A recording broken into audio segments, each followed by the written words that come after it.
agradeciendo a la Universidad de Panamá la enorme gentileza que ha tenido en invitarme a participar en este acto. Y lo hago no solo porque visitar Panamá es siempre un placer, sino también por la enorme significación que este acto tiene para la historia de esta universidad y, desde luego, para la historia del país. Por tanto, doblemente agradecido. En segundo lugar, debo manifestar también una doble perplejidad. La primera perplejidad viene derivada del hecho de que a un evento tan importante como este se le denomine en un país como Panamá Escuela del Verano, para alguien que llega de estar pisando nieve y hielo, ¿verdad? En fin, yo creo que aquí el problema, o mejor dicho, el mensaje subliminal que el rector está mandando es que en un país como este tipo de actividades tienen que prolongarse a lo largo de todo el año, porque realmente la climatología lo permite, pero además seguramente la demanda es muy fuerte, como hemos podido ver. La segunda perplejidad es más universitaria, si me van a permitir, sobre todo que el ministro de la Presidencia no me lo tome a mal, pero en mi país es frecuente que cuando un acto se inaugura en una universidad pública se mencione por cuestiones de protocolo primero a la autoridad fundamental, que en el territorio, en el campus de la universidad, es siempre el rector. Y por eso en mi país al rector o la rectora se le da el tratamiento de excelentísimo y magnífico, señor rector. O sea que yo debería, si esto hubiera sido mi país, yo hubiera debido empezar citando, en primer lugar, al rector, al magnífico, que supongo que lo es también, por otra parte, magnífico rector de la universidad, y después al ministro. Pero, en fin, estamos en Panamá y faltaría más, ¿no? Me perdonan estas chanzas, pero ustedes imaginan que yo vengo a hablar aquí de una cosa, digamos, muy prosaica, que son las tendencias internacionales en materia de educación superior, y de una u otra forma quiero sacar un poco de hierro al asunto, porque realmente vengo con buenas y con malas noticias. Si podemos ver mi presentación en la pantalla, porque yo creo que a mí ya me han visto, sí. La primera buena noticia, siguiente transparencia, por favor. La primera buena noticia es que, miren, en todo el mundo hemos asistido en los últimos 20 años y vamos a asistir más en el futuro a un crecimiento de la demanda de educación superior realmente espectacular. Esto para la mayor parte de las personas que están aquí, quizás no tanto para el ministro, porque le toca también intervenir en la decisión sobre la financiación, pero para la mayoría de ustedes es una enorme buena noticia, porque eso significa que las oportunidades de crecimiento, tanto de las instituciones como a título individual de la carrera profesional, realmente van a ser muy importantes. Voy a acreditar esto con algunas gráficas que probablemente no se van a ver bien desde los últimos lugares, pero la presentación ya está a disposición de la universidad y estoy seguro que no habrá ningún problema en diseminarla, ¿no? Siguiente, por favor. Miren, para empezar, este enorme crecimiento que ha existido de la demanda de educación superior nos lleva a situaciones realmente un tanto, digamos, paradójicas, donde puede parecer que en todos los países el crecimiento es igual, pero no es así. Nos estamos encontrando con países donde lo normal empieza a ser ya que los jóvenes de 18 años de edad continúen estudiando en la universidad. Es decir, que la mayoría de los jóvenes a los 18 años de edad van a continuar solicitando educación superior. Mientras que tenemos otros países, todavía es el caso, por ejemplo, de Panamá, donde esta situación no es así. Luego, por consiguiente, estamos realmente asistiendo a un crecimiento espectacular que en algunos lugares nos lleva a enfrentarnos a esa tan debatida cuestión que es la masificación de la educación superior.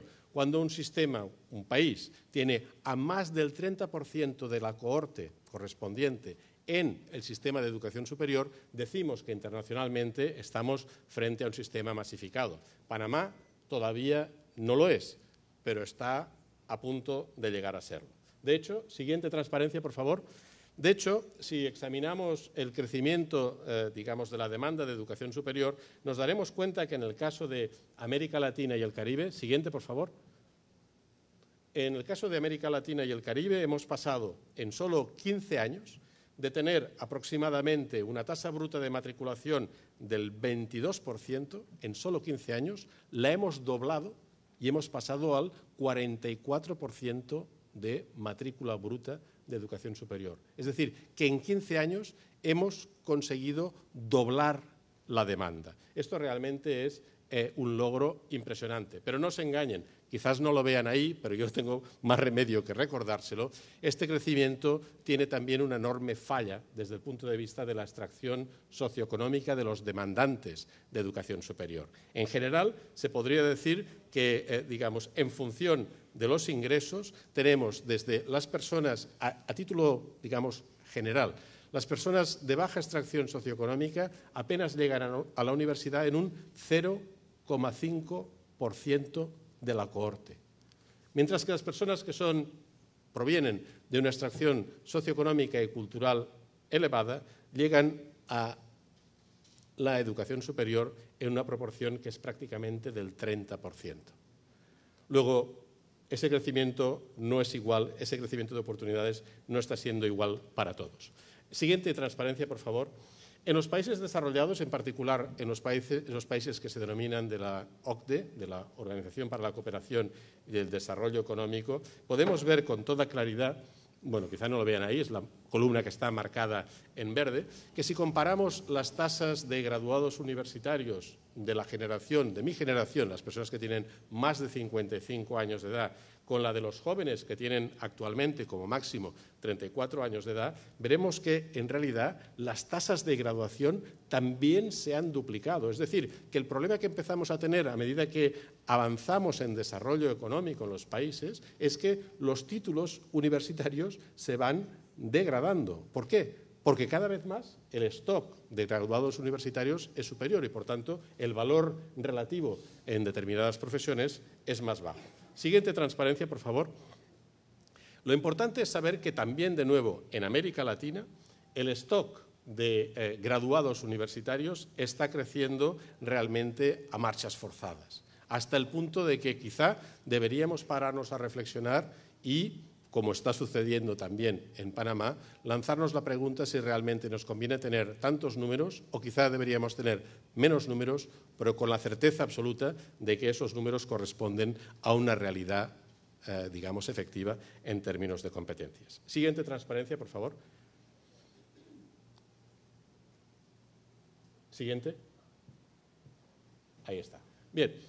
En la región, en América Latina, como he dicho anteriormente, la tendencia más remarcable, y ahí aparecen los datos en concreto del caso de Panamá, la tendencia más remarcable es hacia la masificación. Es decir, que podemos esperar que prácticamente en los próximos 20 años la demanda de educación superior en Panamá llegue a ser equivalente aproximadamente al 30% de la cohorte. Fíjense, no lo verán muy bien, pero para el caso de Panamá, tienen ahí el dato de lo que sucedía en términos de tasa neta de matriculación, disculpen. En los años 90 en Panamá apenas tenían el 11%.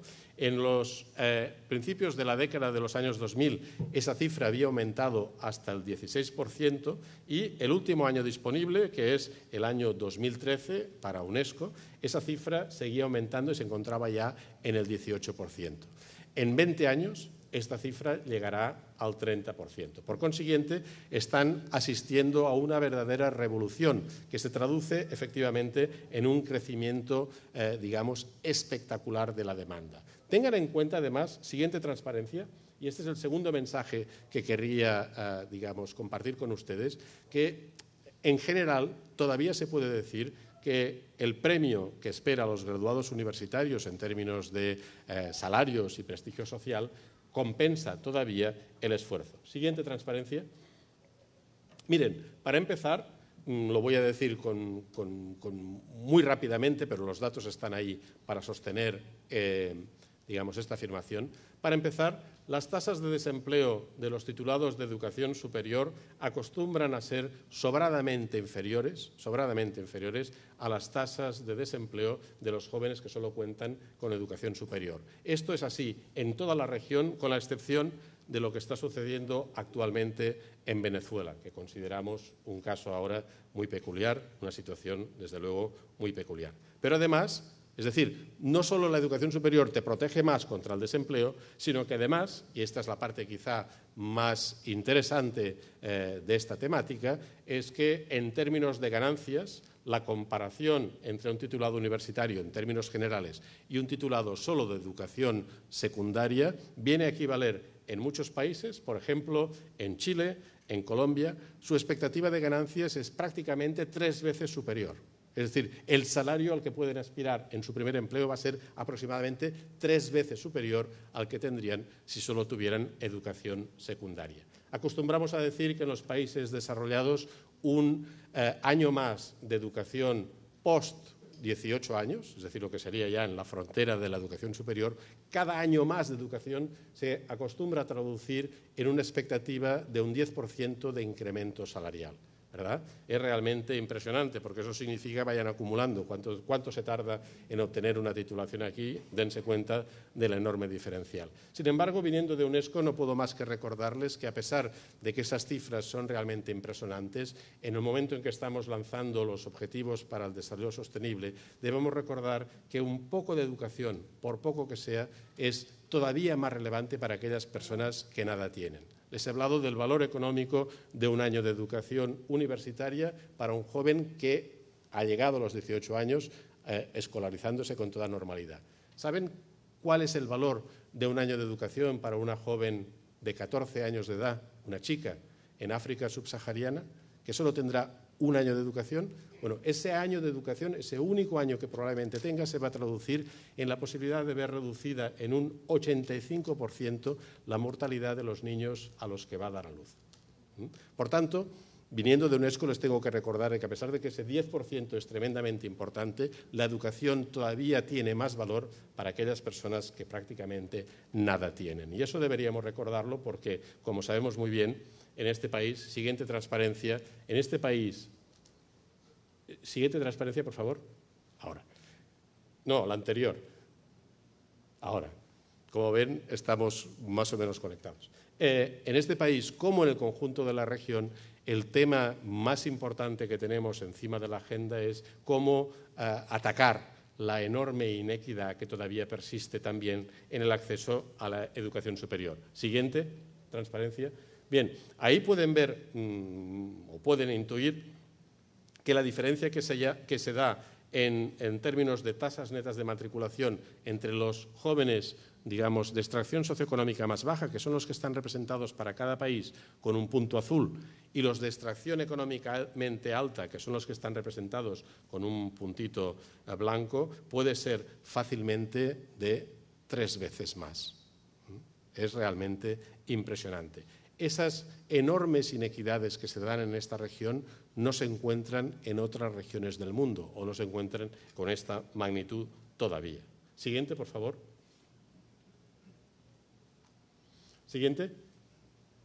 Además, debo recordarles, porque ustedes deben estar representando aquí distintas titulaciones, distintas facultades, debemos recordar también que no todos los títulos son iguales, es decir, que esa estimación del valor o del premio que nos espera al final depende no solo del contenido de la carrera, sino también del valor de mercado de esa carrera. Y además, es bueno recordar cuando hablamos de esto que, siguiente, por favor, que tenemos un grave problema de género en todas las carreras relacionadas con la ciencia, la tecnología y las matemáticas singularmente. Miren, se ha llegado a estimar que si en un país como Estados Unidos todas las chicas que terminan la carrera de ingeniería pudieran seguir su carrera profesional con toda normalidad, es decir, si fueran de pronto varones, el valor de esas empresas en que trabajan se multiplicaría probablemente por 1,5 veces.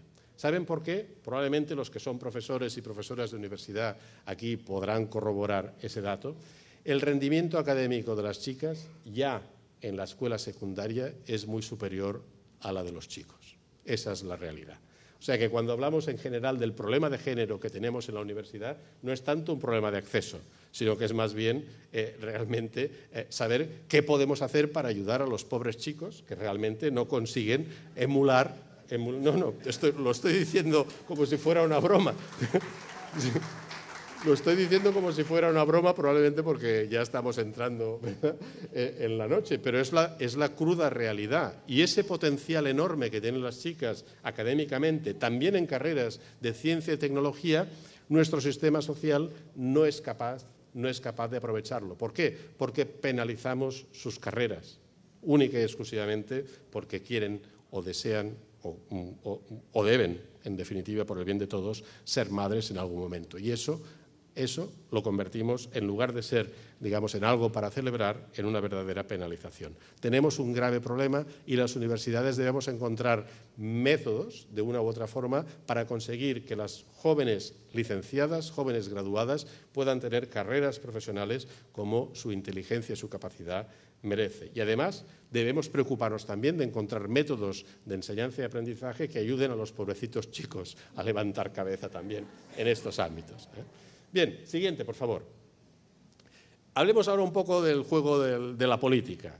Hablemos un poco del juego de la política. Claro, este crecimiento espectacular, de una u otra forma, tenía que tener una respuesta de parte de la oferta, ¿verdad? ¿Qué ha sucedido? ¿Qué ha sucedido en particular en América Latina? ¿Cómo han respondido políticamente los países? Siguiente transparencia, por favor. Bien, la primera cosa que se ha hecho en algunos países con más éxito que en otros. En particular, me gustaría mencionar aquí los casos de Ecuador, Paraguay o Uruguay. La inversión pública en educación, en algunos casos, se ha más que duplicado en educación superior. Se ha más que duplicado en prácticamente 15 años. Esa es una manera de corroborar que el esfuerzo inversor que se ha hecho en las universidades públicas ha sido realmente muy importante. Pero no se olviden que estamos hablando de países donde realmente los niveles de inversión pública en educación y el valor real de esa inversión en dólares es muy bajo. ¿Qué han hecho, en segundo lugar, muchísimos países en la región? Siguiente transparencia, por favor. Siguiente. Algo que no han hecho muy bien es garantizar que existía también un mecanismo de ayudas a las familias. Es decir, como muestra esta gráfica, podemos tener países en los cuales, como por ejemplo es el caso del Reino Unido, donde es muy caro estudiar en la universidad. ¿Por qué? Porque la inversión pública en educación obliga a las universidades, como creo que está empezando a suceder aquí, a que busquen más financiación del bolsillo de las propias familias, ¿verdad? Pero claro, si esto no se acompaña de una política de ayuda a las familias, nos podemos encontrar con una situación en que en realidad las únicas personas que tienen capacidad de adquisición de educación superior son las personas que parten de un nivel socioeconómico y educativo muy elevado. Hay que tener mecanismos que permitan ayudar a las familias donde hay un chico o una chica que tiene talento. Bien, esto en América Latina... volvamos a la transparencia, por favor. Esto en América Latina no está sucediendo. Y todavía más. Siguiente transparencia, por favor. Lo que está sucediendo en América Latina es que se ha dejado el paso al sector privado. Probablemente, en la época en que esto sucedió, desde el punto de vista de la política de la realidad, no se podía hacer otra cosa, porque el recorrido que tenía la inversión pública en educación superior era necesariamente limitado, ¿verdad? O muy difícil de conseguir en una época en la que no siempre ha habido crecimiento económico, dar salida a esa enorme presión de la demanda. Entonces se pensó, bueno, vamos a abrir la puerta a la iniciativa privada. El resultado ha sido el crecimiento espectacular, digamos, como pueden ver en países como, por ejemplo, Chile. El 84% de las matrículas de educación superior están en el sector privado. El 84%. Eso significa prácticamente que el sector público se está convirtiendo en residual. ¿Significa eso que la calidad es comparable? No, para nada. Y ese es quizá el problema que tenemos que determinar. Lo cierto es que la educación superior privada importa y se lleva una parte muy importante del pastel en todo el mundo. Siguiente transparencia, por favor. En países como, por ejemplo, Brasil, Indonesia, Japón o incluso la República de Corea, Corea del Sur, esa cifra representa entre el 35 y el 60% del total del pastel. Eso es realmente, digamos, un elemento muy importante de reflexión desde el punto de vista político, porque fíjense, incluso si centramos ahora la atención en América Latina, incluso en un ciclo de crecimiento económico, aunque hubiera muchísimo más dinero para invertir en la educación superior pública, íbamos a ser capaces de generar suficientes recursos como para sustituir de un día para otro toda esa oferta. ¿Saben ustedes lo que cuesta un solar en la ciudad de Panamá? Un solar donde edificar un edificio para una nueva universidad pública. Bueno, yo no lo sé, pero me imagino que es muchísimo dinero. ustedes imaginan que el Estado, la República, tiene ahora suficiente dinero como para decir, aquí, donde está esta universidad privada, yo voy a crear justo al lado una universidad pública. Voy a localizar el solar, voy a construir, voy a contratar los profesores. Bueno, eso quizá, digamos, es una utopía que algunos de ustedes, o algunos, y empezando por yo mismo, podemos tener, pero realmente esto no sucederá en el corto ni en el medio plazo. Y hay, por tanto, que acostumbrarse a una situación en la que tendremos que convivir con la oferta privada y tendremos que demostrar, crear a través de mecanismos de evaluación, realmente mecanismos que permitan proteger el interés del ciudadano, el interés del estudiante y también, en el fondo, el interés del país. Siguiente, por favor. Además, todo esto está sucediendo en un momento en el que la tecnología está dejando sentir sus efectos. Miren, no lo van a ver muy bien, pero háganme confianza. Cuando tengan la oportunidad se van a fijar bien. La fotografía de izquierda, es una fotografía de la Basílica de San Pedro, en Roma, del mismo día en que se estaba consagrando el Papa Benedicto, en el año 2005. Como pueden ver, hay miles de personas que están ahí, efectivamente, acompañando al futuro Papa. Fíjense ahora en la imagen de su derecha. Es exactamente la misma basílica con la misma ocasión, pero en este caso se trata de la consagración del Papa Francisco, no en el año 2005, sino en el año 2013. ¿Ven la diferencia? Llegan a ver, ¿verdad?, los flashes, ¿verdad?, las cámaras, ¿verdad?, los celulares que están sacando fotografías. Miren, si esto pasa en un entorno tan conservador como puede ser la Basílica de San Pedro, en un momento realmente, digamos, tan importante como es este, y estamos hablando ya de algo que pasó históricamente 5 o 6 años atrás, ¿qué no estará pasando en las universidades, verdad? Siguiente, por favor.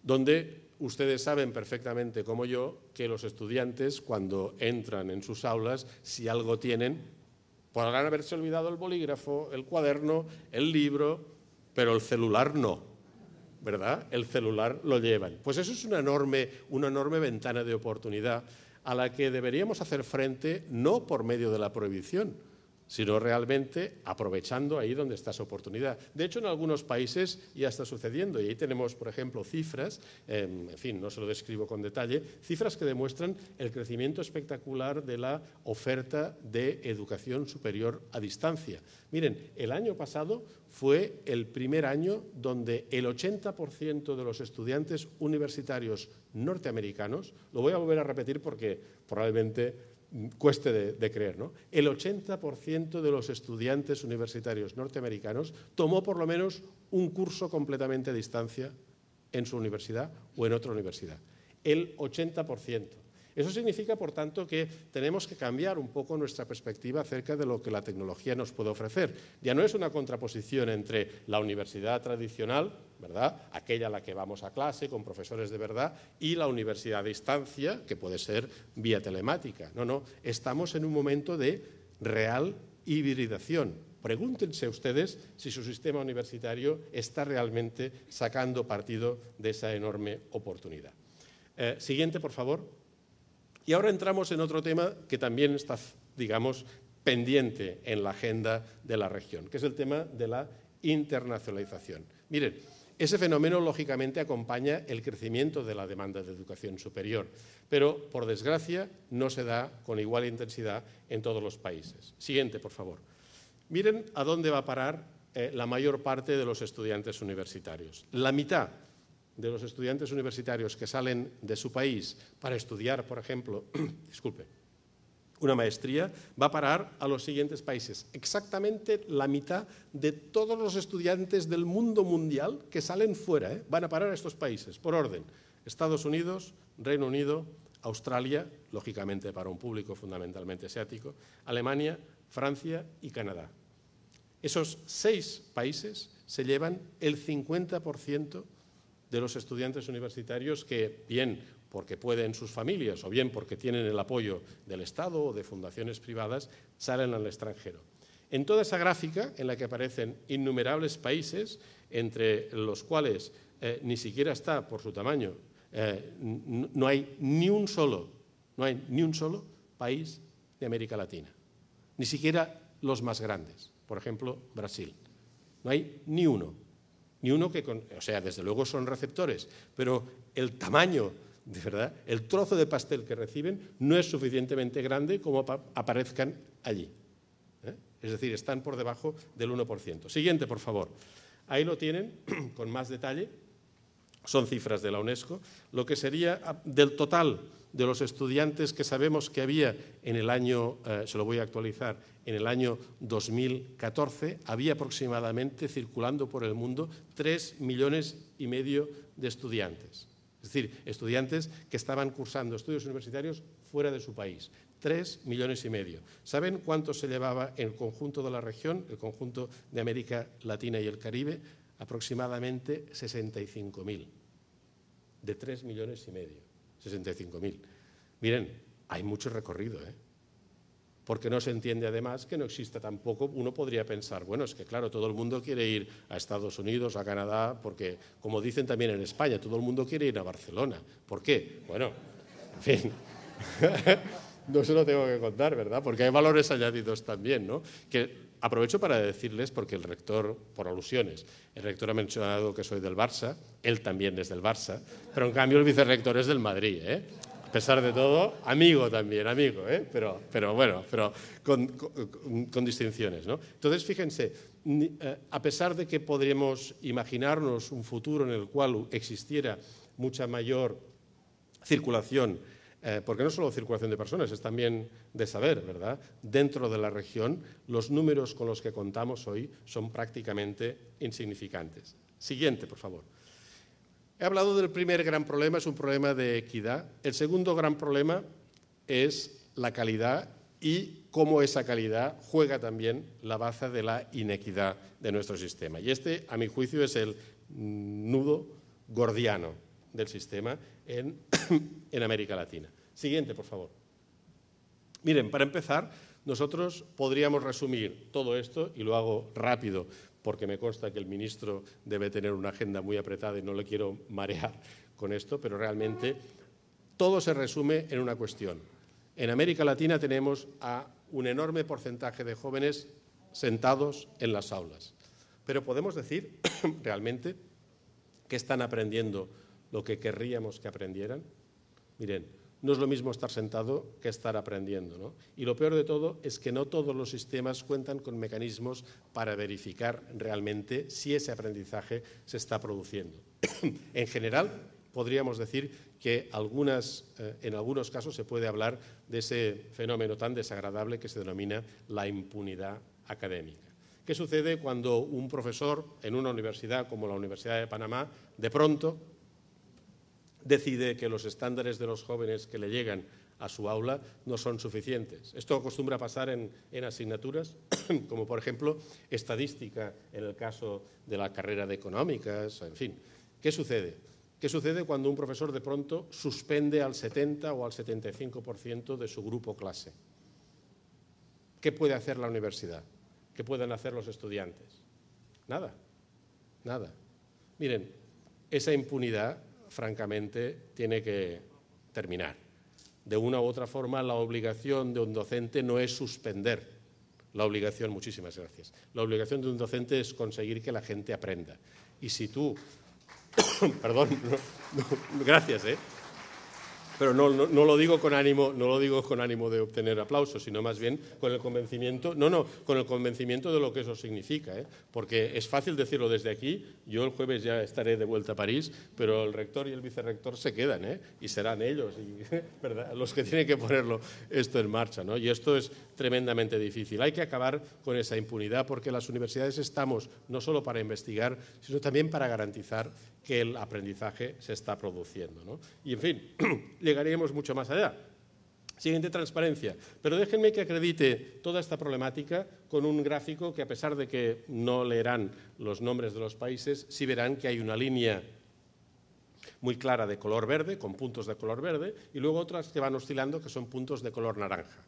Bien, lo que esta gráfica nos está mostrando es, en verde, el porcentaje de jóvenes que realmente terminan graduándose. Y en marrón, muy por encima, los jóvenes que en su día accedieron a la universidad. Luego, disculpen, pueden ver con toda claridad que un principal problema que tenemos en todas partes, en todo el mundo, pero más en la región, es que no conseguimos que los jóvenes se gradúen, lo cual ya es grave. Lo cual ya es grave. Siguiente transparencia, por favor. Ahí tienen, les he marcado en color rosa, en particular los datos que podrán revisar con mayor detalle en lo que respecta a Panamá. No es de los países que está en la cola en este sentido, sino que está más bien en la medianía, con prácticamente unas pérdidas que se pueden cifrar en torno al 35%. Es decir, de cada 100 jóvenes que entran, aproximadamente 35 nunca se van a graduar. Nunca. No ya en el número de años que les corresponde, sino nunca a lo largo, ¿verdad? ¿Ustedes saben el coste económico que esto tiene? Bien, se lo ahorro. Siguiente, por favor. Además, esas disparidades, además esas disparidades, de nuevo, se combinan con los problemas que todos nuestros países tienen en materia de inequidad. Aquí tienen 3 puntos de color naranja, de color azul oscuro y de color como verde, más o menos, ¿verdad? Esas son las tasas de graduación según la extracción socioeconómica del estudiante. Las tasas más bajas, en color naranja, marrón, corresponden a los estudiantes más pobres. Las tasas en color verde, turquesa, las más elevadas, corresponden a los estudiantes que proceden de una extracción socioeconómica y cultural más elevada.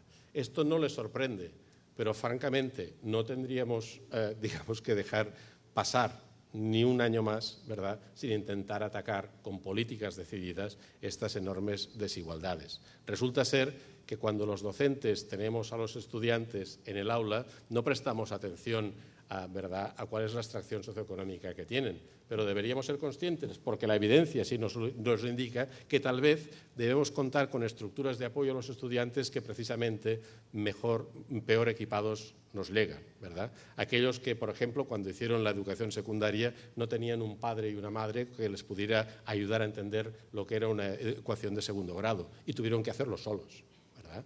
Estos no los podemos tratar como los demás. Quizá necesitan de nosotros algo más que no que les digamos que están suspendidos, ¿verdad? Siguiente, por favor. Además, una paradoja que se da mucho en América Latina es que, fíjense, cuando chicos y chicas proceden de una extracción socioeconómica relativamente baja, lo que se podría llamar la tasa de graduación prácticamente es equivalente. Es decir, en la población de extracción socioeconómica baja apenas hay diferencia de género. Cuando llegamos a las poblaciones, digamos, de extracción socioeconómica más elevada, la ventaja de las chicas se multiplica aún más. Es decir, las posibilidades de las chicas de obtener su graduación son mucho mayores que los chicos cuando se trata de una extracción socioeconómica elevada. En cambio, lógicamente, por paradójico que pueda parecer, cuando esa extracción socioeconómica es baja, apenas existe diferencia. Lo voy a explicar mejor. Cuando una chica, además de ser chica, es pobre, tiene menos capacidades de conseguir que su talento aflore. Cuando esa chica, además de ser chica, resulta que parte de una situación familiar con un contexto económico, social y cultural elevado, su potencial realmente puede desarrollarse. De ahí esas enormes diferencias. Luego, una vez más, fíjense que los estudiantes que no solo son pobres, sino que además de ser pobres, resulta que son de género femenino, deberían poder contar también con apoyos. No les podemos tratar a todos igual si realmente queremos compensar a los jóvenes por deficiencias que no están en ellos, sino que están en las deficiencias de nuestros sistemas sociales y económicos. Adelante, por favor, siguiente. Además, en América Latina, digamos, partimos de la base de que la educación secundaria, que es la que suministra la materia primera a las universidades, francamente no está a la altura. Miren, yo trabajé varios años, 8 años en la OCDE, en el centro de investigación, y cada vez que salen los resultados de la prueba PISA, los últimos fueron del 2015, ahora saldrán en diciembre, saldrán los de 2018, nos damos cuenta de que a pesar de que América Latina está creciendo en términos de resultados enormemente, miren, no hay ningún país de América Latina, ni siquiera Chile, Colombia, México, Brasil, que consiga llegar a la media de los países que participan, que son 500 puntos. El que consigue más es Chile con 423. Y no conseguimos que llegue efectivamente a la media de la OCDE. Tampoco conseguimos en América Latina que los jóvenes se gradúen en la educación secundaria superior a niveles equivalentes a lo que serían los países más desarrollados. Es decir, tenemos un doble problema. No producimos suficientes graduados en la educación secundaria, pero además los que producimos muy probablemente no tienen competencias comparables con las de los otros países, de esos países a los que irán probablemente a estudiar, en un contexto en el que la competencia por el talento se está globalizando. O sea, cada vez más piensen que los graduados que produce esta universidad no están necesariamente llamados a quedarse a trabajar en Panamá, para bien o para mal. Y quizá deberían intentar compensar esa salida de talento con la entrada de talento que tal vez provenga de otros países. Siguiente, por favor. Y voy terminando. Ya no se trata, tiempo atrás, 5 o 10 años atrás, cuando hacíamos esta discusión acerca de la calidad o la falta de calidad de la universidad, hablábamos de los niveles que tenían los alumnos, ¿verdad? Como si nos negaran no sabiendo suficientemente bien los contenidos que tenían que dominar. Hoy en día ese concepto de contenido ya es insuficiente. Hoy en día debemos hablar de las competencias, que no lo olviden, no es algo contrario al contenido, es un piso superior al contenido. Es un piso superior. O sea que deberíamos suponer que en las escuelas no solo aprenden contenidos de matemáticas o contenidos de lengua, sino que aprenden a operar con esos contenidos, hasta el punto de ser capaces de resolver problemas del mundo académico, del mundo profesional o incluso de la vida cotidiana aplicando esos conocimientos. Eso es lo que no sabemos hacer muy bien. Siguiente, por favor. Miren, esta transparencia muy rápidamente muestra cómo ha ido evolucionando la demanda de distintas competencias en el mercado laboral de los Estados Unidos en los últimos 30 años. Solo de los cuatro grandes grupos de competencias, solo hay dos cuya demanda ha ido creciendo. Por una parte, aquellas competencias denominadas manuales no rutinarias y por otra, muy distintas, las cognitivas no rutinarias. Voy a explicarles en pocas palabras qué es una y qué es la otra. Miren, yo tengo la fortuna, me van a permitir que lo haga desde una perspectiva ya también cercana a las 8 de la noche, ¿verdad? Muy familiar. Yo tengo la fortuna de vivir en un departamento en París que se construyó 9 años antes de la Revolución Francesa. Muy bonito para ver. Pero como ustedes se pueden imaginar, cada 2 por 3 tenemos problemas en el edificio con los desagües, ¿verdad? Sí. Cuando yo tengo un problema, tengo que llamar a un operario. ¿Ustedes creen que el operario viene en media hora? ¿En 1 hora? ¿En 2 horas? ¿En un día? ¿Ustedes creen que la factura del operario es una factura, vamos, como del dinero que yo llevo ahora en el bolsillo, como para decir, sí, mire, ahora mismo se lo doy y se lo pago? Ni hablar. Esto es esto. ¿Sí? Esta demanda de estos operarios que tienen que resolver problemas que nosotros, francamente, ya no sabemos ni siquiera cómo atacarlos, ¿verdad? Esto es esto. Cuando a ustedes se les estropea el coche, ustedes me dirán qué factura les pasan, ¿no? Esto es esto. Y ahora vamos a la otra. Las cognitivas no rutinarias. Miren, vuelva atrás, por favor. Ahí está. Me quiero decir al otro grupo de competencias, quería decir. Cognitivas no rutinarias. La gente ya no busca ingenieros, sin más. La gente no busca físicos, sin más. La gente busca ingenieros, busca físicos, busca matemáticas, que sean capaces de cooperar con otras personas que no son ingenieros, que no son matemáticos, ¿verdad? Y que sepan hacerlo en lenguas distintas, que sepan comunicar muy bien, sin necesidad de leer el texto frente a sus compañeros, que sepan efectivamente manejarse en un contexto de una videoconferencia. Todo esto tiene que ver con rutinas cognitivas, con competencias cognitivas no rutinarias. En definitiva, cómo resolver un problema cuya solución nunca se va a encontrar escrita en un texto y para cuya solución voy a tener que cooperar con otras personas que tal vez no sepan ni tan solo de qué país soy, ¿verdad? Y que no puedo hacerlo en mi propia lengua. Eso es lo que está creciendo. ¿Qué no está creciendo en el mercado norteamericano? Pues miren, cosas que pueden ser sustituidas por máquinas. No sé aquí en Panamá, porque no he ido todavía a comprar, siempre voy a un supermercado, pero bueno, en Francia, cuando vas al supermercado, ya desde hace 4 años, tienes la opción de ir a unas filas en las cuales no hay cajero ni cajera, donde tú mismo te escaneas el producto.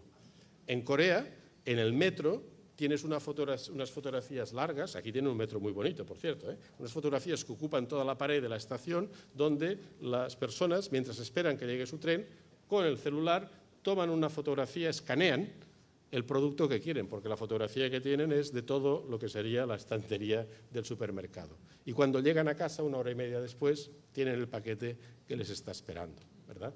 No es extraño que no se necesiten personas, digamos, como cajeras de supermercado. Tampoco yo sé que Panamá tiene un sistema financiero muy importante. ¿Ustedes saben cuánto tiempo hace que ni mi esposa ni yo hemos visitado una oficina bancaria para hacer cualquier operación? 1 año y medio. No lo necesitamos, ¿verdad? Y por tanto, no les sorprenderá que en Francia, en España, en Italia, el número de oficinas bancarias esté desapareciendo. Y con ellas, los operarios, las personas que estaban trabajando. Miren, una cajera de supermercado y un oficinista de un banco, de una compañía de seguros, realmente tienen una diferencia enorme en cuanto a las competencias, ¿verdad? Pero dense cuenta que en los 2 casos se trata de rutinas cognitivas. Esto está desapareciendo y va a desaparecer más en el futuro. Ahora respóndanme a la siguiente pregunta. Cuando en las escuelas y en las universidades se examina a los alumnos, ¿se les examina de rutinas cognitivas? ¿O se les pide, por ejemplo, vamos a resolver este problema en equipo? O les decimos, miren, este examen que es muy importante para esta asignatura, por supuesto, tienen que resolverlo conectándose a Internet. ¿Eso hacemos? ¿O no? Porque si no lo hacemos, la forma en que estamos preparando a nuestros alumnos no tiene nada que ver con lo que está pasando en las calles de aquí cerca. Tiene que ver con cómo nos prepararon a nosotros, pero no con lo que está pasando fuera. Siguiente transparencia, por favor. Miren, cuando les preguntamos a los empresarios en el Reino Unido, es un estudio publicado por la revista The Economist, les preguntamos qué es lo que buscan en los titulados universitarios, aparte de su titulación. Lo primero, capacidad de resolver problemas. Lo segundo, capacidad de trabajar en equipo. Lo tercero, comunicación. Díganme ustedes, ¿de qué modo en su docencia, en su facultad, están contribuyendo al desarrollo de estas capacidades? Y no me suelten la teoría, explíquenmelo enseñándome cómo es el examen que ustedes utilizan, porque es ahí donde lo vamos a ver, Yo también he sido profesor de universidad muchos años y recuerdo que el primer día pasaba una hora explicando el programa y siempre había alguien que al final de todo, cuando yo decía alguna pregunta, levantaba la mano y decía, sí, todo esto está muy bien, profesor Pedro, pero ¿el examen cómo será? ¿Sí? ¿No les pasa eso? ¿El examen cómo será? Porque eso, en definitiva, la evaluación es la prueba de fuego. Siguiente transparencia, por favor. Miren, aquí tienen, por ejemplo, la demostración de que en el mercado laboral norteamericano las demandas de trabajo que más crecen están relacionadas con profesiones donde se espera el desarrollo de competencias sociales o competencias analíticas y donde menos demanda existe es en aquellas profesiones donde se exige fuerza o capacidad física. Miren, en el siglo XIX, en el puerto de Barcelona, que todavía hoy es uno de los puertos más importantes del Mediterráneo, había aproximadamente unos 6.000 estibadores. ¿Saben cuántos hay hoy? Y sigue siendo el puerto, uno de los 3 puertos más importantes del Mediterráneo. Hay 150. ¿Por qué? Porque los estibadores ahora no tienen que cargar nada con las manos. Tienen que tener una formación profesional de alto nivel porque tienen que manejar unas máquinas bastante complejas. Luego no se les exige que sean tipos fortachones y cada vez más, para bien o para mal, tenemos estibadoras, lógicamente, porque no se necesita ningún tipo de fuerza física. Siguiente. Entonces la pregunta del millón es esta. Miren este problema. Encuentren la X y tienen un alumno que les dice, pues aquí está. Aquí está, aquí está. Pues disculpen que no lo ven, pero Aquí está. ¿Darían por buena esta solución? ¿Verdad? Yo la daría por buena si tuviera la certeza que este joven o esta chica conoce el teorema de Pitágoras. Si es alguien que lo conoce y me da esta respuesta, le daría no un 10, no un 10 sobre 10, un 12. Pero que me dé esta respuesta y no conozca el teorema de Pitágoras tampoco me sirve, ¿eh? Bien. Siguiente, por favor. Lo cierto es que en las escuelas se empieza a trabajar de otra forma y ahora van a ver una sucesión de imágenes donde van a ver clarísimamente cómo las escuelas en todo el mundo están cambiando. Esto lo reconocen muy bien, siglo XIX, principios del XX. Siguiente, por favor. Esto es un aula de enseñanza superior secundaria. Está en colores, pero no es muy distinta de la anterior. Siguiente, por favor.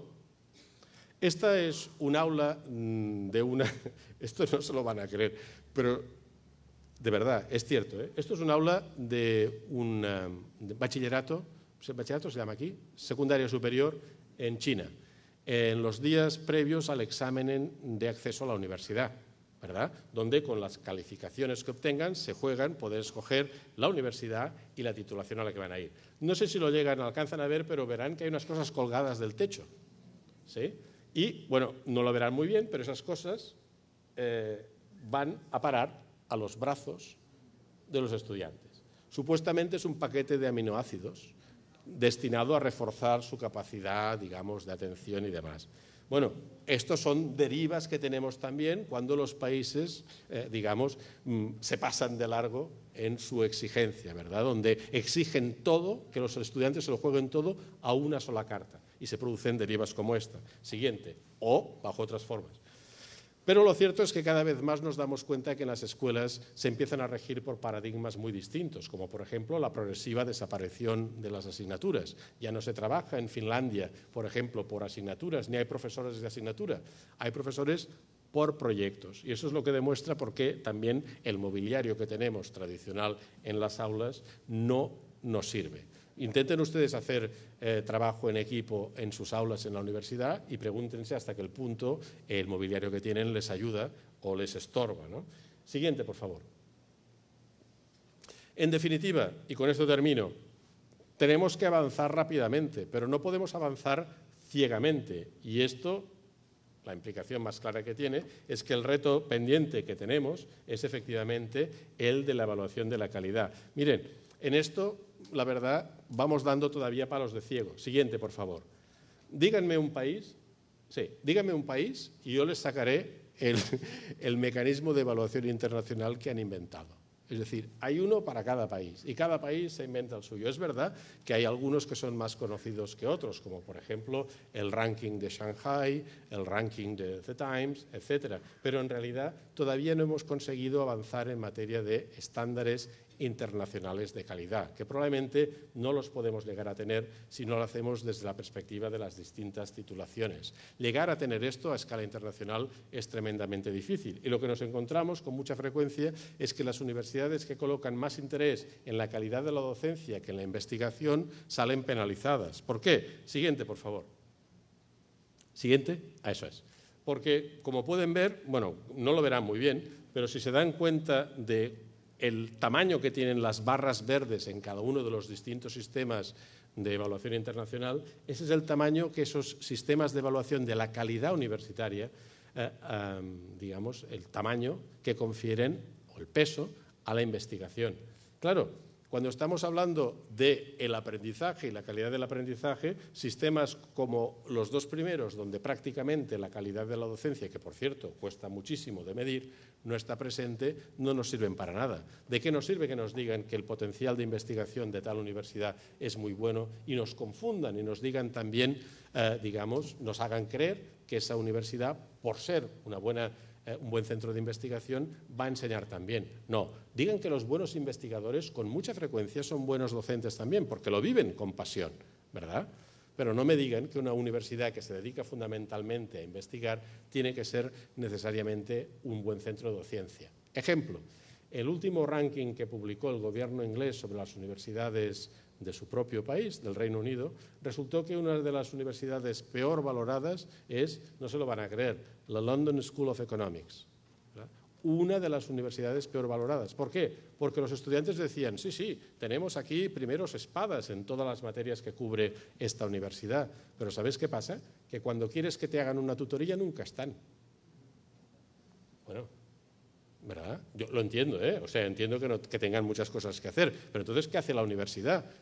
Digamos, ¿qué solución les da? Entonces, si yo voy a la universidad a encontrar formación y la fuente fundamental de formación no está nunca disponible para mí, ¿qué tipo de universidad es esta? Es decir, no puedo criticar la London School of Economics, ojalá todas las universidades fueran como esa también en calidad de investigación, desde luego, pero entiendo perfectamente esa crítica que les ha costado tantos puntos en el ranking. Miren, la London School of Economics está en la parte baja, en el quintil inicial en el último ranking que se publicó en el Reino Unido. Es triste, pero es así. Por eso no es extraño, siguiente por favor, que cuando preguntan a los rectores y presidentes de universidades en Estados Unidos cuál es su preocupación más fundamental, solo un 1% diga que su preocupación fundamental es aumentar la dedicación a las actividades de investigación de su cuerpo docente, porque en realidad ya lo están haciendo. Eso es lo que prácticamente nos consume a los profesores de universidad más energía. Fíjense, el 64% de los presidentes y rectores